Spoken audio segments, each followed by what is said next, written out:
asking them a question. On what charge? Because after 5 hours, we don't know what charge.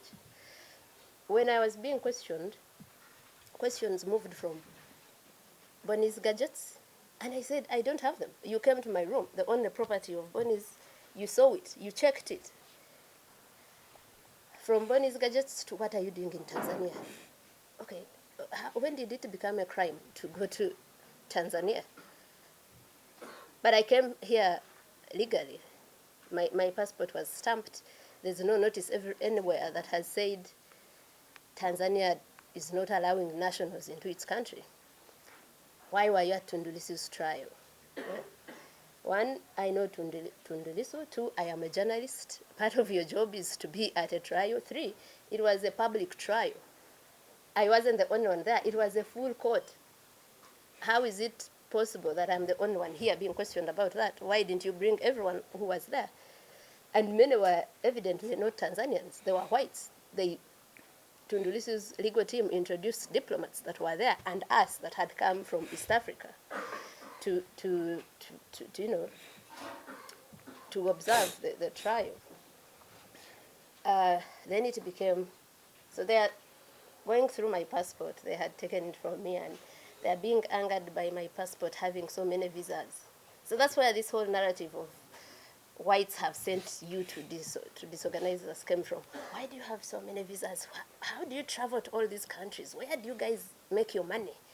I should be an activist too if it makes you guys live such a life. And so at some point I asked them, may I be told what question, what issue you have brought me here to address? Because it was moving from all over the place, and I think what Boniface didn't tell is that because they are used to not being challenged, questioned, or even answered, so they found two people and they called us arrogant.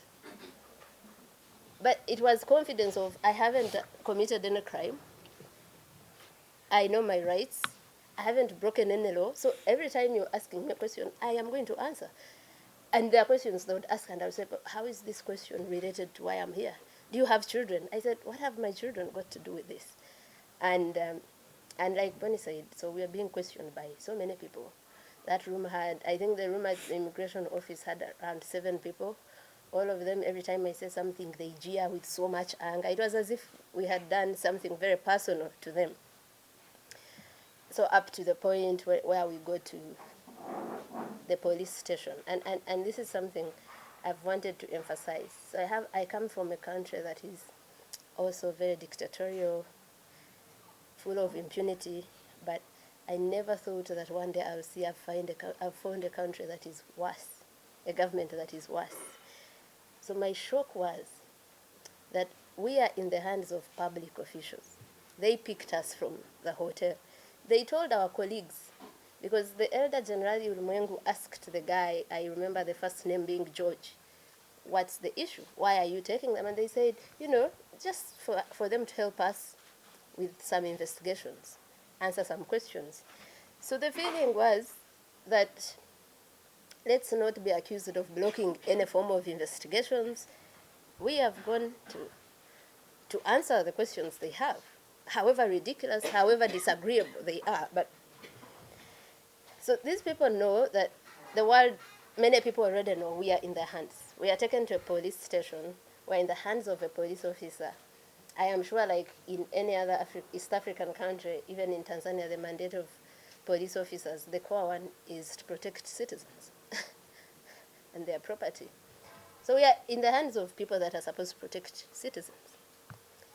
But this person, that guy that was, we later learned his name to be Faustin Mafere, called thugs to pick us from a police station, from his custody, without a care of, I am untouchable. Not just here in Tanzania, but everywhere. So in Uganda, they kidnap people. They torture people also. It's not a secret.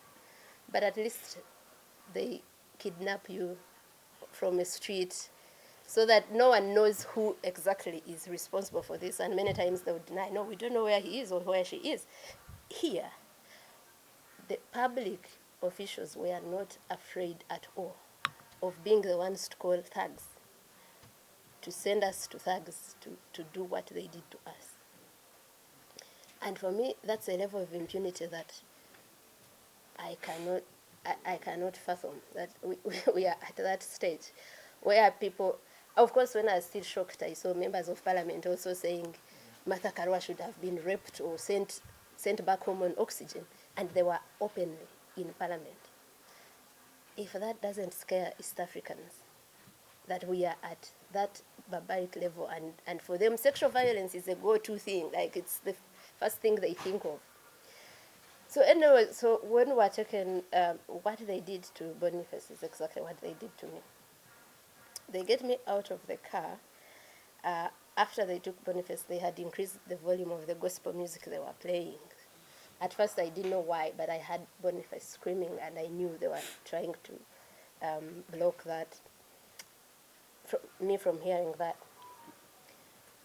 So they violently picked me out of that vehicle, and they also ordered me to strip naked. Now, I was afraid.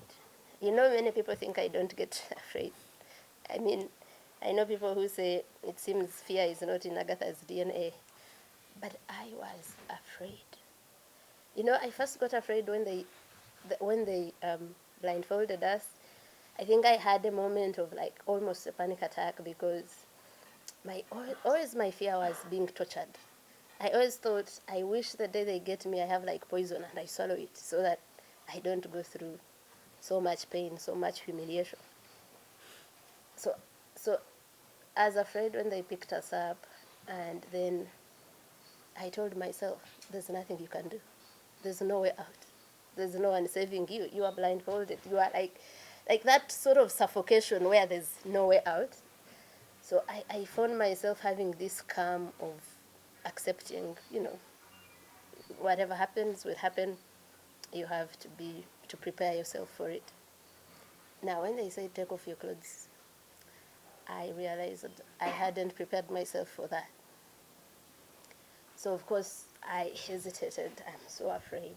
It had already been clear these are not people who have come to talk to you for a conversation where you can even beg or whatever. No, they had come with one instruction: inflict as much pain as you can. So before I say anything, there's one. I remember the first blow was on my back because I didn't undress immediately. And after that blow, they started taking off the clothes themselves, as forcefully, as violently as you imagine, because they're taking off and you're even about to fall down, because I had a jumper that is very tight in the neck, so by the time they get it out and everything, they take everything off. So there are layers of vulnerability. That is like the topmost. You're already in the hands of criminals, clearly. You're already blindfolded. Now you've been stripped naked. You don't know what's happening. You don't know what's in front of you in your, complete nakedness and all. So yeah, they tie me up. They first handcuff me, but before handcuffing me, they put my jumper that I was wearing to put the handcuffs on top. But still, it still left marks anyway. Yeah, so they tie my arms to my legs, and they also, put like something wood, like a stick in between, and then they carry me upside down like that. And the rest is everything they did to Boniface. They are inserting something in your anus so bad, like so deep, you want to beg them to actually rape you in the right place, because you are thinking it can't be as painful as this. Of course, that's in the moment of that pain. But after that, you thank God that now you're not dealing with HIV, other diseases being, So they didn't use their sexual organs. That was, and I hate to say, a relief with all that happened, but it could have been worse.